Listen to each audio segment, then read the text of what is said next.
now, right now. Right now, right now. Right now, right now. Right now, right now. Right now, right now. Right now, right now. Right now, right now. Right now, right now. Right now, right now. Right now, right now. Right now, right now. Oh, I got a real good feeling. We try to bring you high-quality educational and informational content every single day. Why do you think the price is having such an anemic time? The news story of the hour. Jump onto the chart. Is this the beginning of a massive financial unraveling? We gotta add a little addendum to the show map today, shall we start here on the daily. Now, we've been looking at the RSI on Bitcoin's daily chart for the last several days. It always has been, but it's been increasing over the last 50 years since the Vietnam War. The government has been getting bigger. Hey guys, what's going on? Jeb here, and welcome back to Coffee and Crypto Live. This is your week daily morning show where we bring you the latest and everything Bitcoin and cryptocurrency. And in today's episode, we are going to be talking about the continued crash on Bitcoin. We have been talking for the last 2 months about how Bitcoin was probably going to backtest previous all-time high, probably fill some of the gaps that we've seen over on the CME futures. And we've been talking about how a lot of people were not going to see this coming. People have been calling me a total fool for saying that, and yet it is happening. Bitcoin fell into the $70,000 range yesterday, and today we're going to be talking about why that happened, where the bottom is, and what the future looks like for Bitcoin, both from the technical landscape and from the fundamental side of things. And we're also going to be talking, most importantly, about what we should be doing about it. If you're looking forward to today's stream, smash the daylights out of the subscribe button, hit the like button, just absolutely smack it around. Just hit that like button, because the more people that like the stream, the more people get to see the stream, because YouTube realizes that, hey, you like the content. That's why you hit the like button. Even if you don't like the video, hit the dislike button. It still helps YouTube to push our content. And then more people see the stream, and we'll be able to share more information with more people. So thank you very much for joining in today. Let's go ahead and read some chat. We're going to dive right on into it. We got a bunch to talk about it. Who's excited? Who is excited for all the content that's been going out lately? And who's excited about these lows? I cannot wait to see Bitcoin keep on crashing. I love it. I love it so much. I love the feeling of Bitcoin dropping, because it gives us an opportunity to buy in lower. Big shout out to Sean O'Brien, who was first today, said right now, indeed. Good morning. Money Badger is in chat, not Honey Badger, Money Badger. That is a good name. You know, when I was first getting into YouTube, back, I don't know, about 3,000 years ago, I was trying to think of a good name. I could not come up with a name. I sat there for months trying to figure out a name. That's a great name. I never came up with anything that good. I came up with Crypto Jeb because there were people named Crypto Nick and Crypto this, Crypto that. I was like, Crypto, my first name. That's how creative I got. Yeah. So that's a cool name. Joe Bollier's in chat. Ant-Man Hustle's in chat. Raphael L, as if there weren't already one L. Now there's two. Raphael L is in chat. Mike Lowry's in chat. Christina Orozco. Coolwinder Bassi in chat. David Narcissus, there you go, in chat. One House Production said, like button equal love for Jeb. Thank you, guys. Jeb, did CME gap fill last night? We'll be taking a look at that right now. I think CME was down there in the high 70s, so we'll be taking a look at that in our charting today. Welcome, everybody, to the stream. So excited to be here. Without much further ado, let's go ahead and dive right on into it. Fear and Greed still sitting at 21. Bitcoin has been jumping off a cliff on the fear and greed. People went from extremely greedy to extremely fearful. That's kind of how life works. You get greedy, and then something bad's probably going to happen to you, and you're going to end up being very scared because of that. That's kind of the way that goes. We see that all throughout history. Whenever times are good, that means bad times are around the corner, and whenever times are bad, typically that means good times are around the corner. Life is cyclical. The market's no different, and so if we could see that a crash was coming because Bitcoin was doing very well, then we should be able to see out in the future that a rally is coming because things aren't doing very well right now. And that's the first thing I want to encourage you to understand today. This is not permanent. Bitcoin being down here at 21 on fear and greed is not something that is going to happen forever. Markets are cyclical. This is a phrase, a saying that we've had for almost a decade here on the channel, is markets are cyclical. When you see the market crashing, if it's a good market, I'm not talking about a meme coin that crashes and never comes back up, but if it's an actually good market, when that market crashes, then you can expect that the market will be coming back, and it is an opportunity to buy. So Bitcoin is down 17% in the last 7 days. Massive crash going on. Last night, we saw Bitcoin go into a major nosedive, and we saw Bitcoin drop all the way down to $78,500. Very close to our price prediction that we've been making all week of 73,800. If you're new here, we've been calling this all year. We've been calling this since the beginning of the year. We've been talking about how Bitcoin was probably going to end up breaking market structure down here. And if you go back to streams back in early January, we discussed how Bitcoin could drop down into the $70,000 to $80,000 range. People didn't want to hear it. They thought the hype train was going to continue forever and Bitcoin was going to skyrocket and hit the moon. But the thing you didn't understand is that the moon is neither up nor down. It's kind of subjective. So in a way, we are hitting the moon. We're just kind of crashing into it instead of going on a rally, right? So here's the thing. We knew that this crash was coming. We talked about it. We prepared for it. We have cash. We're buying the dip. We're always dollar cost averaging. We are preparing for the future. We're buying for the long run. What the market does not make much of a difference to us because we do the same thing no matter what the market does. If the market's up, then we buy. If the market's down, we buy, but we buy more. That's our strategy here at the channel. That's what we do as a family, and that's what I highly recommend other people to do in assets that you believe in. If you're buying into the stock market, you buy every month into your retirement portfolios, and after you max those out, then you buy in your brokerage accounts. And if the market goes through a crash, then you buy more. In a market that you believe in, you buy, and if there's an opportunity, you buy more. Simple. And you hold it for years. And what happens is a lot of people are not willing to have patience. A lot of people see that their net worth has gone down, which, yeah, it has. Newsflash, ours did too. Newsflash, sailors did too. Newsflash, anybody in the market has had that happen right now. And there are two responses to that. Either one, and the wise option, stick to your guns if you know what you're talking about, and do what you say you believe in. Integrity is nothing more than your actions matching your speech. You say you believe in Bitcoin, but you tremble in fear when it crashes. Which is it? Pick a side. You can't walk the fence. Either you believe in it or you don't. I believe in Bitcoin. I've done the thorough research. I've been here for a long time. I've been through crashes way bigger than this. For some of you noobs who are here, welcome to the stream. Welcome to crypto. I love that you're here. You might not have experience, though. I watched Bitcoin crash 50% in a day. Truth be told, I was terrified. About a week later, I said, you know what? It's going to come back. And I bought Bitcoin at $6,400. I bought Ethereum at $220. Those investments are up well over 10x now, both of them, because I saw the future for what it was, which was bullish, because I believed in the space. And now we've got assets that have more than 10x in our possession. And you can do the same. So now that we've kind of gotten the personal, like the self-help version out of the way, right? Let's talk a little bit about the charts. Where's the bottom? When's the bottom? Why's the bottom? The bottom we are projecting right now to be between $67,000 and $73,000. We discussed in our videos over the last couple of days and in the streams over the last couple of days, there's virtually zero rationale at all for Bitcoin to bounce before 73,000. There's nothing here. The only thing that is here, and albeit this is a very valid level of support, and we're currently on it right now, is the 200 daily simple moving average. The 200 daily simple moving average is all we got. There ain't nothing else here. The 200 daily simple moving average is sitting at $82,000. We're at $82,000 right now. If that breaks, which by the way, it did, right? We did fall $4,000 below it. If that breaks, then we're heading straight for 73. So either we hold here at 82 and miraculously we get some kind of bullish momentum to come in, which, hey, by the way, it's not here right now, right? This is not a very large bounce. This is not a market reversal kind of bounce yet. It could turn into it, but it's not yet. If we don't hold the 200 moving average, then we're going to fall back down to the $73,000 range. By the way, in the last corrective movement, we didn't hold the 72,000. The 200 daily simple moving average. We had to fall much below it. We didn't stay down there. If we compare the markets, right here looks a lot more like right here, not over here. Do you see that? Let's go on to a cleaner chart here so we can. Let's see. Do I have a clean chart? Wow. I do a lot of analysis. It's almost like this is my job. Which one do we want to delete? Probably this one. We'll delete this one. There we go.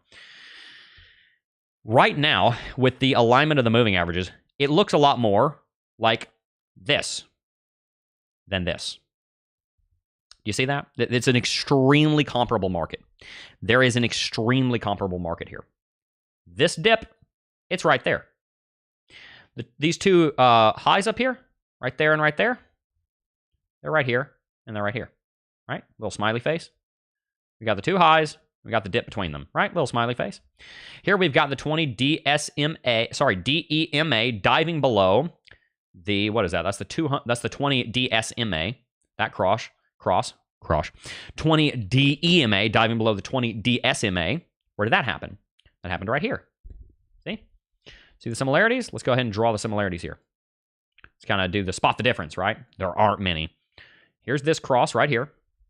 Here's the same cross here.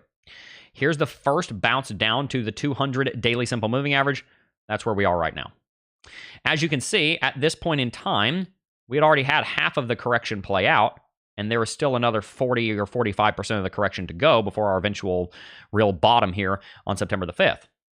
So if we're looking at Bitcoin following the exact same pattern, which so far is following a very, very similar pattern. I'm not saying it's going to be identical, but it is very similar. Then we've probably seen roughly 60% of the correction happen before this point in time, which is where we are now. If we're to overlay the markets, 120 days have passed. To the bottom, we'd seen about 60 days, so about 66% of the way through. If that were to be the case, or to cut this in half, we've dropped for 76 days. We might be looking at another 35, 40 days or so of corrective movement, which could drop us a little way further. In this case, we dropped from the point where we broke the 20D SMA another 10% from where the 200D SMA was. If we dropped another 10%, that'd be, hey, newsflash, $73,000. 73K is looking far more likely right now than it has at any point in history. So here's what could happen. We could bounce at the 200D SMA. If that happens, every single bear on Twitter gets annihilated because they've been saying that the bull market's over and, you know, according to this guy, it's time to go walk in and walk through the door and work at McDonald's right now, right? Do you feel like this guy right now, this lady right now? Do you feel like it's time for you to say, will you be using the McDonald's app today? How many of you feel that way? I kind of feel that way. Not really. Do you feel that way? Well, I mean, it is possible that we bounce off of the 200D SMA. It is possible that this is the bottom. We could have just hit the bottom. It could have happened. I don't think so. I really don't. Guys, we just started an actual downtrend like a week ago. Normally takes a little bit longer than that because you have to shake out the weak hands. More likely is we're going to drop back down to the 200, sorry, not the 200, the previous all-time high is 73.8. Backtesting a previous all-time high is a perfect setup for a rally. Are you kidding me? This is textbook stuff, guys. We rally up to, reject off of $73,800, crash, break through it, backtest it, move to the upside. I'm pretty sure over in the Cryptocurrency Technical Analysis Academy, linked in the description box down below, I show you an example like this. See, this is the benefit of watching the Crypto Jeb YouTube channel. I've been in the space for over half of its existence, so I'm about to show you where this market is rhyming with, and it happens to be the exact same market that I got into the space with. I'm gonna put on a bit of Jeopardy right now. Which of you guys, not Jeopardy, we're just gonna put on a game show. Where in Bitcoin's history, give me the time frame. I'm pulling this from memory here. I didn't plan to show you this, but I remember this. I've got a photographic memory. I know this on the chart. I'm going to show you in a second. This looks exactly like something that was taught in CT2A like 5 years ago. It happened about 7 years ago. This chart looks virtually identical to a chart that we saw in the last decade, in the 2010s. Where in the 2010s did the market look like this? Should delete all the drawings real quick. Where did it look like this? We rallied up to the all-time high, crashed, gentle crash, went through the rally right here. It looks almost identical. Rally up to a new all-time high, backtest the previous all-time high, and then we bounce. Can anyone guess? Does anyone know where the market did this before? Because when I show you, it's going to shock you. Let's do it. I'm going to show you exactly where it was. It was in 2017. It was right when I got into the space. The similarities here are uncanny. Can you tell we're on a different chart? Can you tell that this is a different time period? Like, seriously, can you actually tell that this is not the same chart that we just looked at? It's not. This is the summer of 2017. I stepped into the Bitcoin space July 31st, right there. This is the day that I got into cryptocurrency. 7.5 years ago, July 31st, 2017. This is the exact same look market. We have talked about this level, this chart right here, right now. We have shown you this chart before in the Cryptocurrency Technical Analysis Academy. We rally up to an all-time high. At the time, $3,000 was Bitcoin's all-time high. Corrected 2/3 of the time. I just want to show you how similar this is. 2/3 of the time here is correction. 1/3 of the time here is the rally back up to all-time high. This is 2. This is 1. It's a fraction. It's a ratio, right? From there, Bitcoin rallies through the all-time high.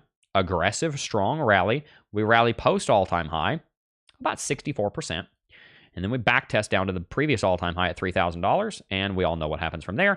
Bitcoin bounces off of $3,000 and we rally all the way up another 562% to 20 grand. Now, watch this.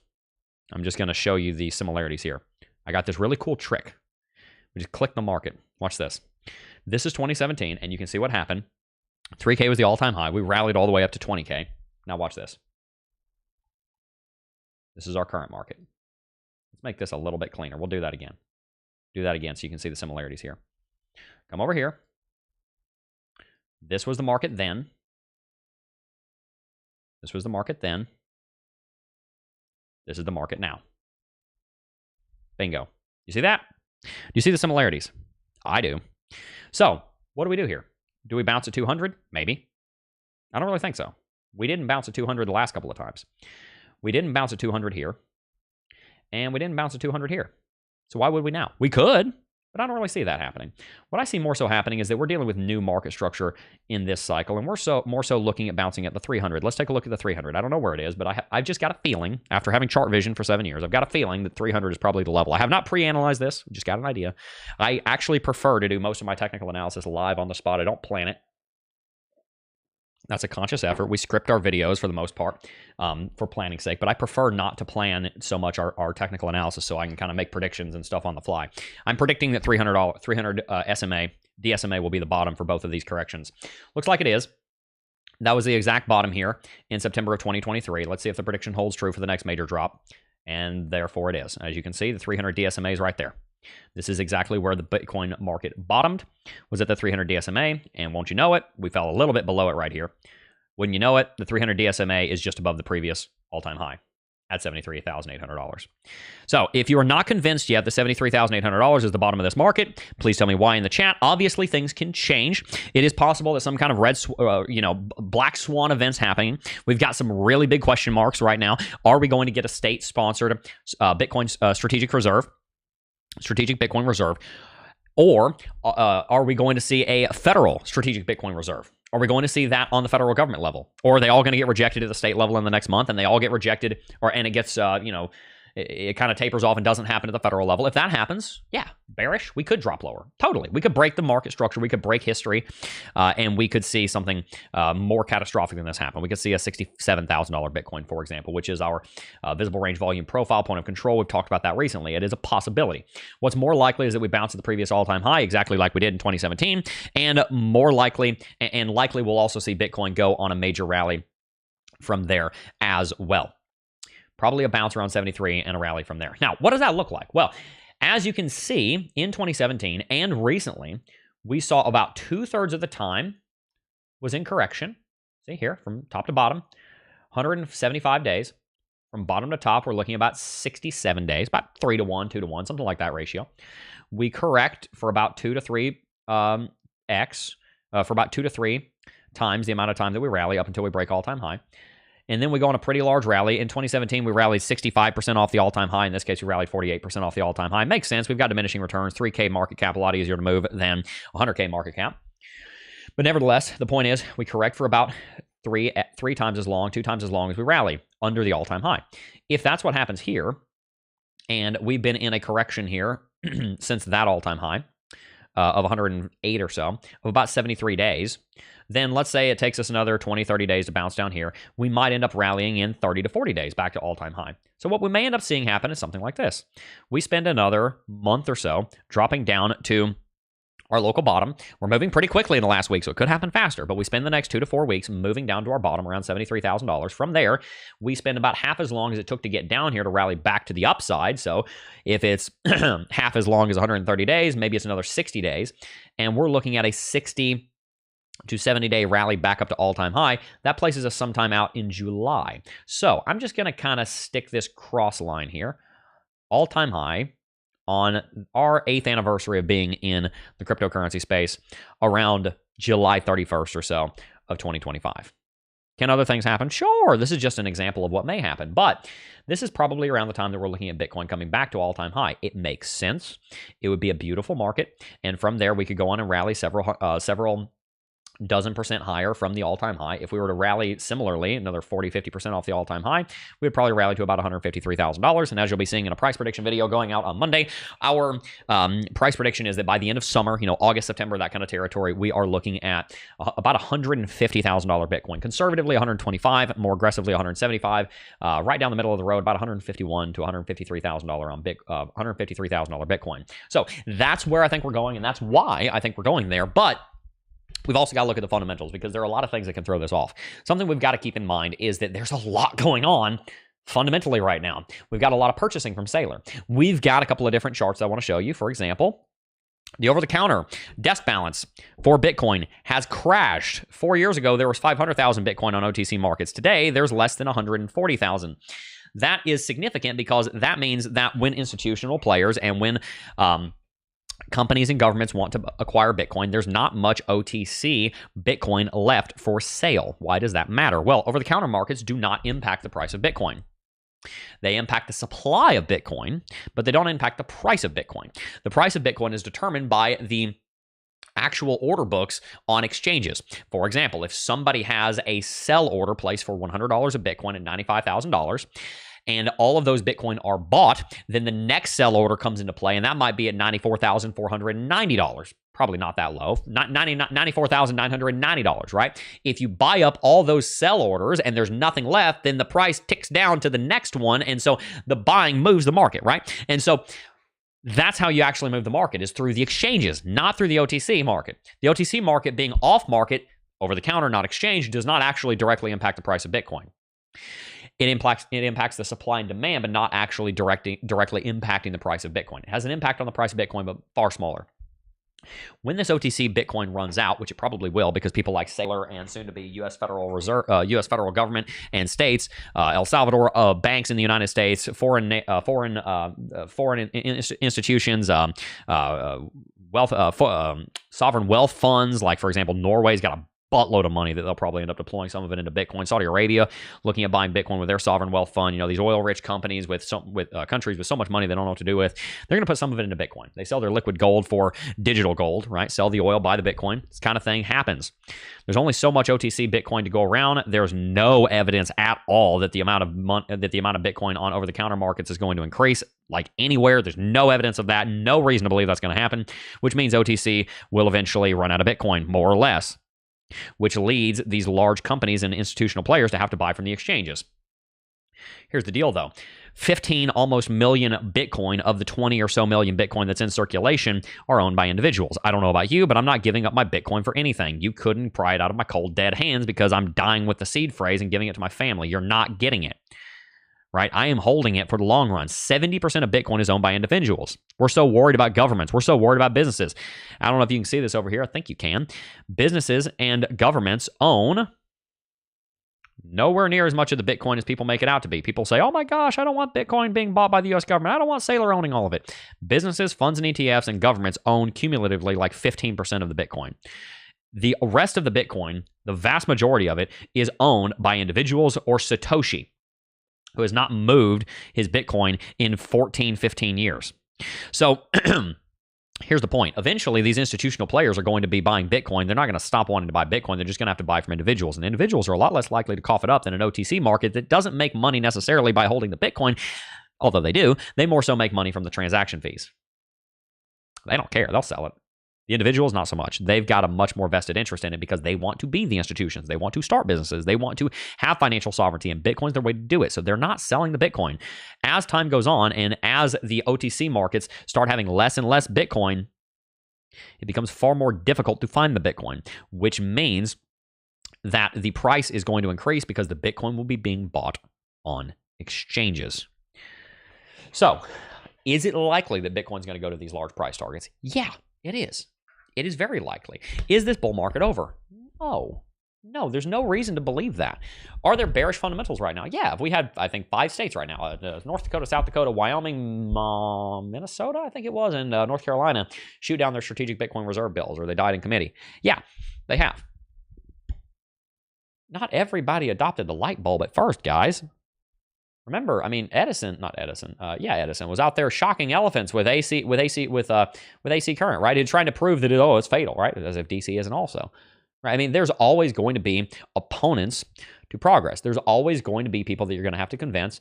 And frankly, there's always going to be people that are never going to be convinced, and the younger generation will replace them in time, if you catch my drift. And the younger generation does believe in it. Sometimes the people that don't believe in the new technology just age out, right? And it doesn't matter if they're invested in it anymore because they're not the people holding the money anymore. This is a part of adoption. It's not a surprise. It's something we expected, and the S-curve of adoption is continuing to accelerate. We are not at mass adoption levels yet. We're not. It's coming, but we're not there. There's still time. And so when we see the market dropping down to these levels, we need to not freak out. Instead, we need to see it for what it is, which is an opportunity to acquire more. That's why we're having a hammer formation come in play right here, right now. Technical analysis comes in and tells us, hey, this right here, this is a hammer formation, right? We've got this long lower wick at $84,000, down to $78,000. We've got $84,000 on Bitcoin, right? We've got every reason to believe that there's going to continue to be a uptrend in Bitcoin. We've got every reason to believe that Bitcoin is going to do very well in the future. Just because Bitcoin has dropped 30%, 28% does not mean the bull market is over. Peter Schiff incorrectly said that, Bitcoin has dropped over 20%, so now it's in a recession. You're using stock market terminology. Bitcoin has dropped 70% and continued a bull market before. Schiff. My goodness, the guy's name sounds like a curse word. Peter Schiff talking about how Bitcoin dropped 20%, so therefore it is now in a recession. Bitcoin dropped 72% in 2019 because of COVID in 2020, and then it went on from the bottom to rally 2,000%. $3,000 to 60 grand, that's 2,000%. If you actually use the real numbers, it's 2,300%, $3,000 to 69,000, right? We've massively outplayed gold. We've massively outplayed the dollar. We've massively outplayed bonds, treasuries, and everything. And every time we go into a correction, we've got this really bad habit of thinking that this is the end. Oh man, the hype train is over. We've gotten what we can get, and now it's all done. It's all over now. We had a good run, but now Bitcoin's dead. We keep acting like this guy. We keep acting like this guy. One of the most recent people, Drew Goins. Drew. Bitcoin prices at $62,000, and he says Bitcoin proves how stupid it is, as if to put the final nail in the coffin, as if to bury Bitcoin once and for all in any hopes of using cryptocurrency as a digital gold. Bitcoin dropped by 15%. It seems like digital gold seems a lot less like digital gold now than a digital slot machine. This was on August the 8th, 2024. So let's take a look at what the price was then and later and laugh at the poor guy who missed the train. This guy posted this article right about here. Yeah. Posted it exactly at the bottom. Good job, dude. You caught something. You caught the bottom. Take a look at a clean chart here. Let's just laugh. Let's just look and laugh, and let's try not to be this guy. This guy, Mr. Drew Goins, over here. Now let's get the price right. The price, according to Bitcoin Obits, Bitcoin Obituaries, was $62,673. Let's not make the guy look worse than he did. He actually posted on a really good day. Posted it as Bitcoin was going through a massive rally. So good job to you. Good job to you, Drew. Posted it right there. Mr. Drew decided to post this article right there. He literally sold the bottom. Poor guy. Didn't have any. Probably wasn't buying down there. I was. Were you? Were you buying down here when Bitcoin was at $60,000? Because you're still up like 6 months later. Just by the way, you're still up 30%, even though we're down a lot. You're still up 30%. You ain't getting that in the stock market. You ain't getting that anywhere. So don't be Drew. Don't be this guy. Don't be this guy. Also, think twice before working for the Washington Post. Although Jeff Bezos did just make a really nice post about, free market capitalism and modern Western values. So that was good. So that's a good sign for WAPO.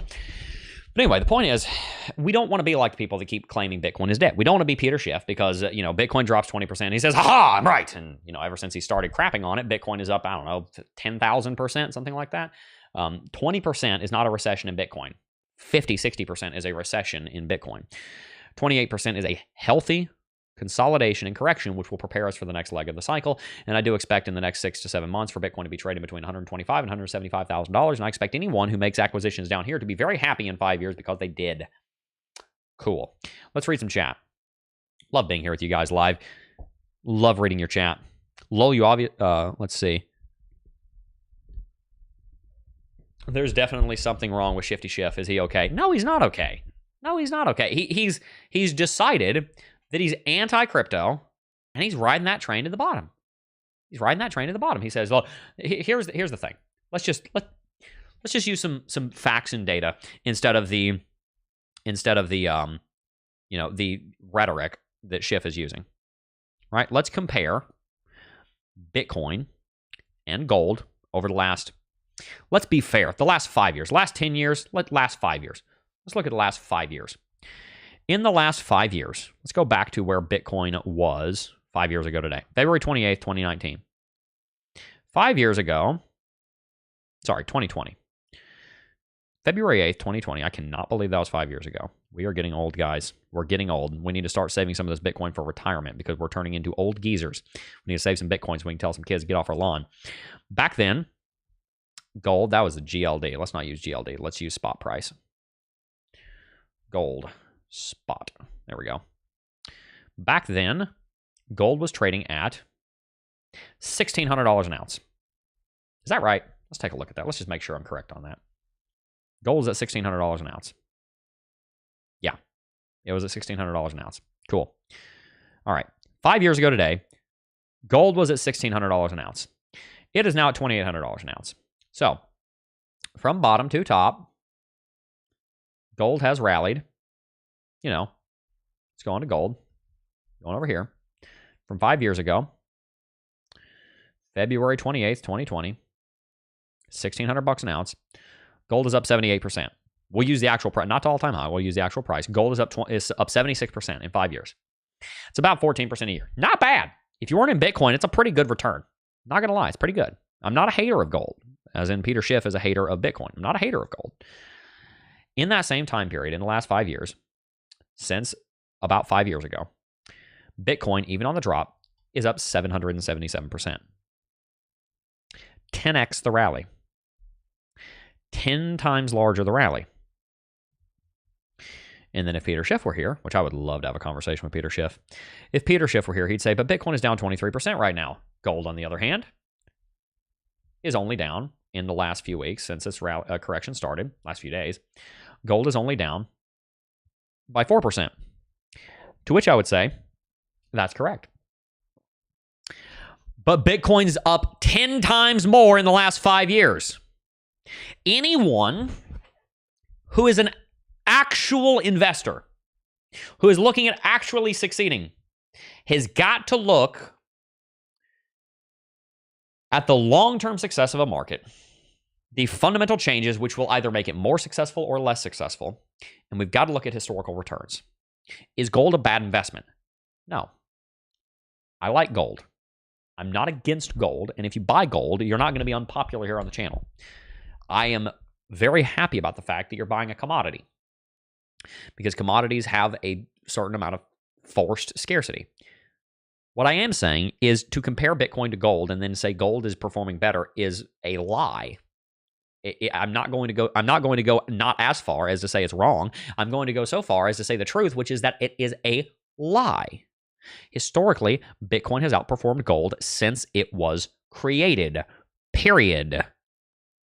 That will probably continue considering the inflation rate of Bitcoin is now far lower than gold's. The amount of gold that is mined every year equals about 2 to 3% of its supply, which means that 2 to 3% of gold's increase in value every year is just as a result of the inflation of the gold supply itself. Then you have to add on top, so we'll just kind of do some quick math here, 2 to 3% inflation in the gold supply every year. Then you have to incorporate the fact that the dollar that it's denominated against is losing 3 to 5% of its value every year. And so for gold, let's do some simple math here. For gold, every year, 5 to 8% of its increase is as a result of the dollar's inflation and the gold supply inflation. Mind you, nobody's really losing gold the way that we lose Bitcoin. That doesn't really happen very much. People don't really lose their gold because you can't just transact it and it's gone. Now, if we take a look at Bitcoin, Bitcoin is also denominated in the United States dollar, so that doesn't change. We're looking at 3 to 5% real inflation on USD every year. But on Bitcoin, we're looking more at like 0.5 to 1% inflation per year, and that decreases over time. Not goes up like it can with gold, it goes down. So with Bitcoin, you're looking at 3.5 to 6% annualized inflation. And instead of the inflation of Bitcoin making up almost half of that inflation, almost all of the inflation on Bitcoin is actually driven by the dollar that is denominated against, which means from a supply standpoint, supply management standpoint, the supply of Bitcoin is about a quarter to a sixth the problem, supply increase of Bitcoin, is about a quarter to a sixth the issue that it is on gold. And that goes down every 4 years with the halving. By half. It gets twice as better. The value prop for Bitcoin gets better against Bitcoin every year. Am I against you holding Bitcoin? No. Gold is a lower risk investment than Bitcoin is. Gold has been around since the inception of man, since the dawn of time. Bitcoin has not. Bitcoin theoretically, therefore, has a vulnerability. It's man-made. God made gold, so it ain't going anywhere.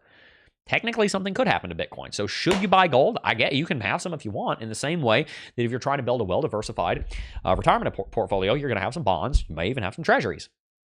They're not going to return you much, but if crap hits the fan, you'll be okay because they're virtually zero risk, treasuries, for example. And so I'm not against you holding gold, but don't knock on people that are holding Bitcoin because it is a part of a well-balanced portfolio. You should have stocks. You should have Bitcoin, and I don't have an issue if you have gold. That's my take on it. Let's read a little bit of chat. Poor old Shifty Schiff. Like, he's one of the people I'm talking about that may just literally never get on board with Bitcoin. He may just be that he doesn't have a choice, that we don't have a choice but to just deal with him until he's no longer relevant. And the people that are younger than him will, they'll actually stop and smell the roses and realize that Bitcoin is valuable. He's just wrong. It's just that simple. It's that easy. All right. Will Russell said, the only reason I'm following what he's doing in crypto is because he'll rig the game to his benefit. Yeah, for sure. Yep, that's true. Shifty Schiff is a very powerful man.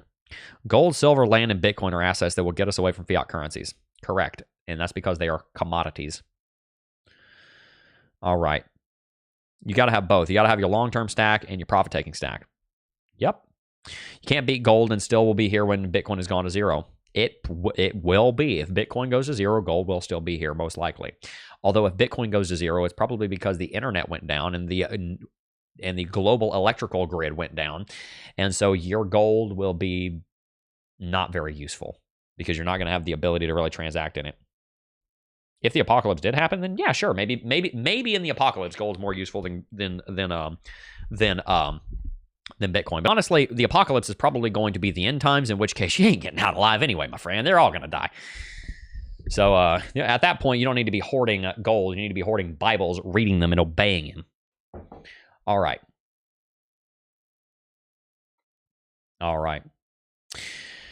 Now, there's a lot of things that we need to do to succeed financially. And one of the most important things that we need to do to succeed financially is do something called storing up wisdom.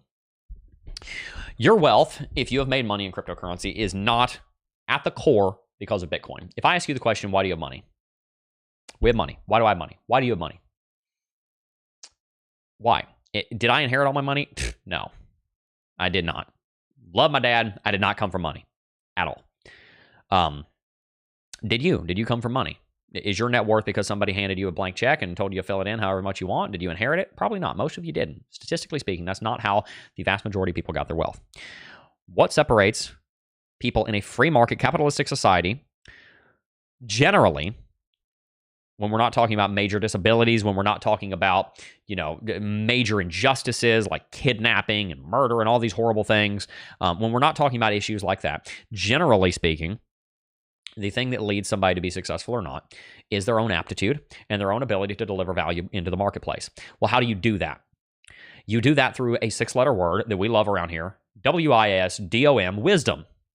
And so if you want to succeed and make some money, we've got to dig a little bit deeper than just buying the right coin. It's not as simple as buy coin, make money. In some regard, it kind of is that simple, right? You buy Bitcoin, you hold it, and you make money. But what led you to buy the Bitcoin? What was buying Bitcoin in that case? It was a wise decision that was probably preceded with quite a lot of soul searching. Do I believe in Bitcoin or not? It was probably preceded by quite a lot of education, by a lot of videos that you watched, by a lot of books you read, by a lot of education that you went through, a lot of trial and error. It's something that was a wise decision that you probably put a lot of thought into before you decide to buy Bitcoin. I have put years of thought into Bitcoin before I decided to buy it on a daily basis, which we do now. And you probably have too. It's a wise decision to stack sats. And it is my firm opinion that wisdom is the principal thing. Therefore, get wisdom and get understanding. That's what the Bible says. Proverbs chapter 4, verse 7. Wisdom is the principal thing. In other words, wisdom is the chief of all virtues. That's what that means. Wisdom is the chief virtue that you can put on yourself. The Bible in the New Testament says that it is by wisdom that men accept the Lord Jesus Christ. It is a wise decision to follow Christ. Wisdom is the principal thing, therefore get wisdom, and with all thy getting, get understanding. Proverbs chapter 4, verse 7, written by Solomon, the wisest man that ever lived and ever will live. Wisdom is the principal thing, therefore get wisdom. Where do you get it? In this case, I'm giving you a place to get it. It's called the Financial Sovereignty Academy. If wisdom is the chief virtue, and in everything that you've seen in this piece of content today, you consider what I am teaching you to be wise, then I invite you to come and learn more about how to build wealth, maintain it, and most importantly, build a life that is full of generosity and full of joy for you and your family. And I'm going to teach you exactly how to do that in the Financial Sovereignty Academy through our 7 laws of money and through our 10 steps of the financial sovereignty way. Walk with me on a journey to building wealth and building a life that you're going to actually want to live. See, here's the deal. There are 2 things that are stopping you from succeeding in this world, financially, that is. A couple of major things that are standing in your way. Number 1 is chaos. Number 2 is debt. Chaos leaves us enslaved to entropy. Things get more chaotic. Second law of thermodynamics, things go from a place of order to a place of disorder, right? It's called entropy. We have entropy in this universe. Things get chaotic. If you don't clean your house, it's going to become a mess, and you're going to be tripping over stuff. You're going to hurt yourself. You're going to get sick.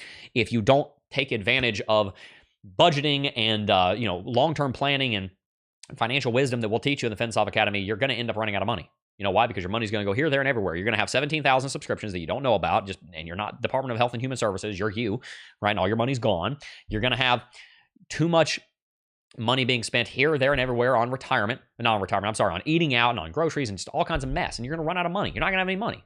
And you're going to think to yourself, oh, I'll just buy more Bitcoin. I'll just Bitcoin my way out of the problem. Bitcoin's the solution, right? No, it's part of the solution. But order is actually the part of the solution. It's sovereignty. It's having control over your wealth. One of the biggest things that people get wrong about building wealth is that they want to be foolish in the area of being chaotic and build wealth. And it don't work that way. You're going to go broke.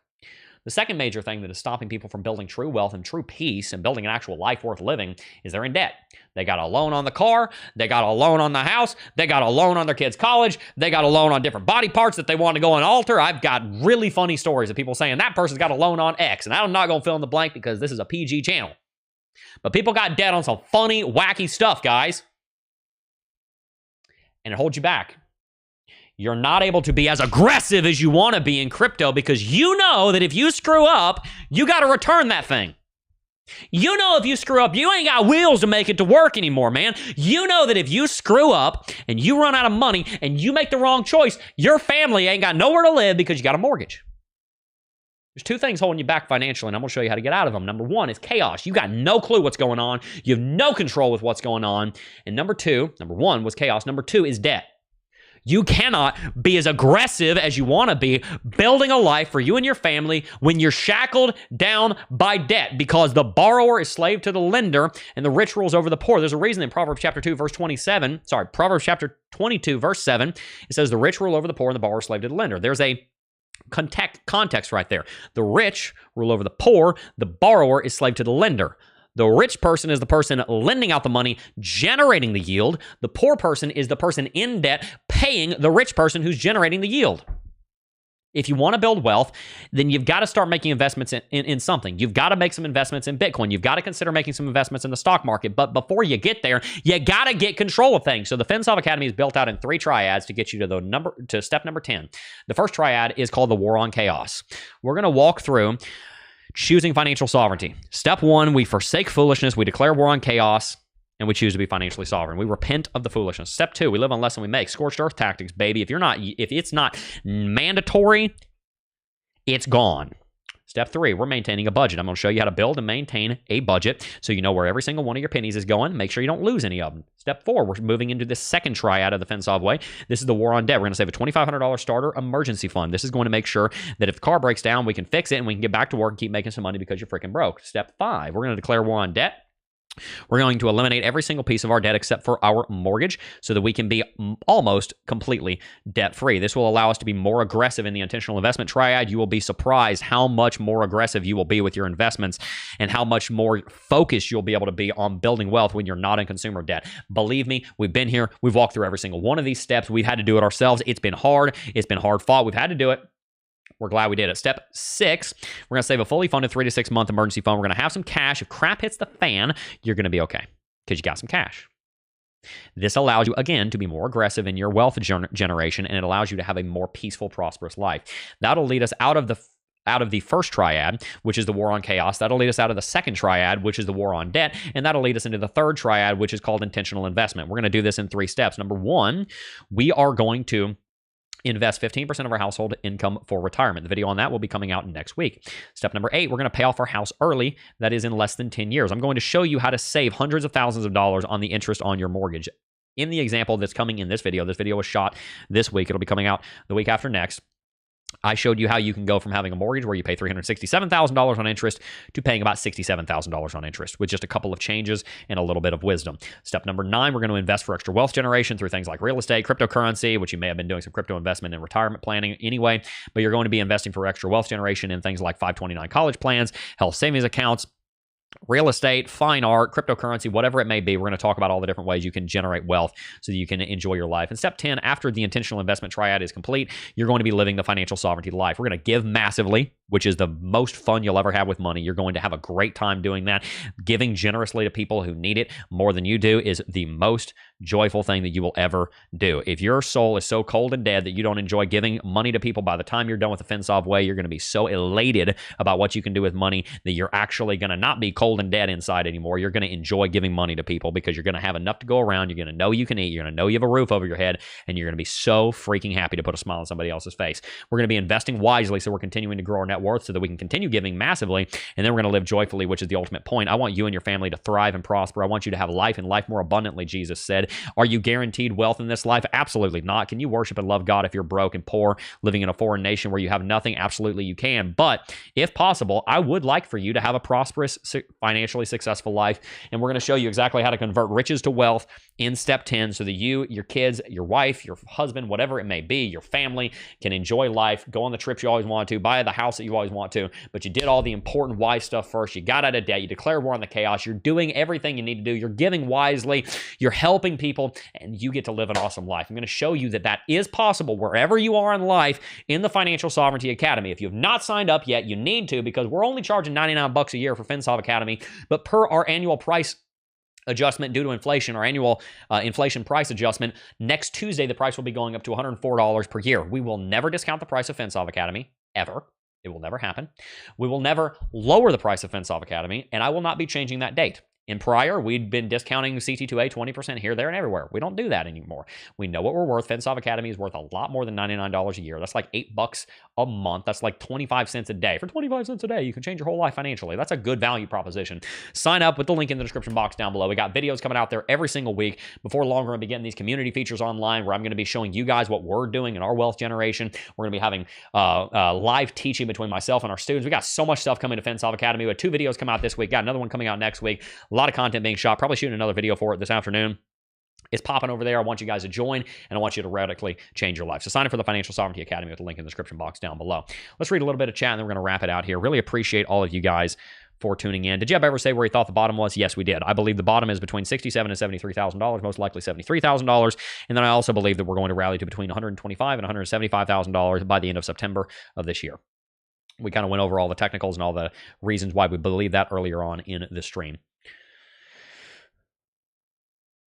Jeb is a Bitcoin and wealth evangelist. Preach it, brother. Yep, that's the goal, more or less. That's our ministry. I want to help you guys. Succeed. What belief is he selling? Courses? No, I'm selling financial sovereignty. I'm selling you guys how to build a life that you enjoy and a life where you can be very generous.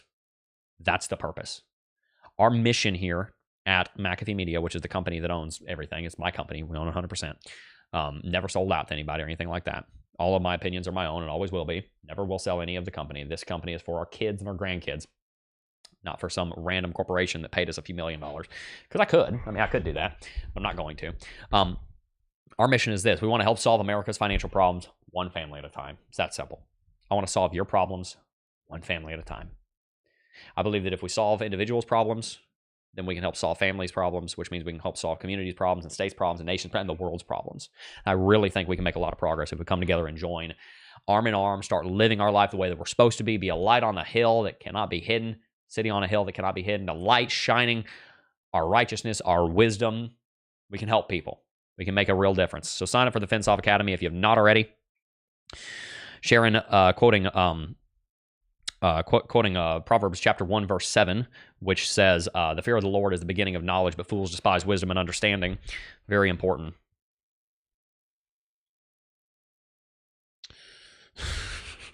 Cool. All right.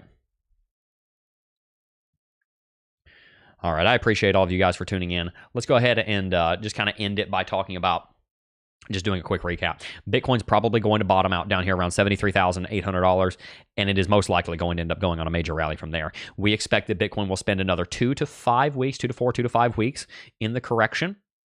We'll probably break the 200 moving average, which is right here. Go ahead and show that right here, kind of concluding everything, giving you a sneak peek. Right, we're most likely going to break below the 200 moving average. It's sitting down here around $80,000 right now. We're probably going to break below that. This is the 300, I'm sorry. We're probably going to break the 200, which is up here right now. Probably break down to the 300, which is at 75.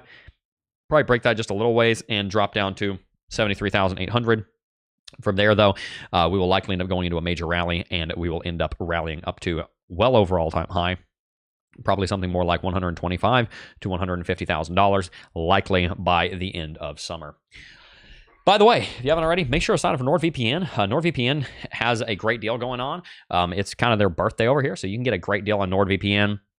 Sign up and protect yourself as you browse online. Get 28 months for $93. It's a great deal. If you haven't signed up for NordVPN, you should. You can kind of see that package right over here. NordVPN.com/Jeb. Sign up for Nord. Hit that like button if you enjoyed today's video. Subscribe to the channel if you haven't already. And before I go, guys, I love you.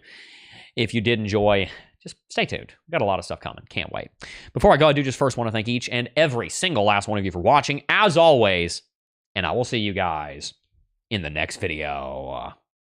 Peace. Oh, I got a real good feeling.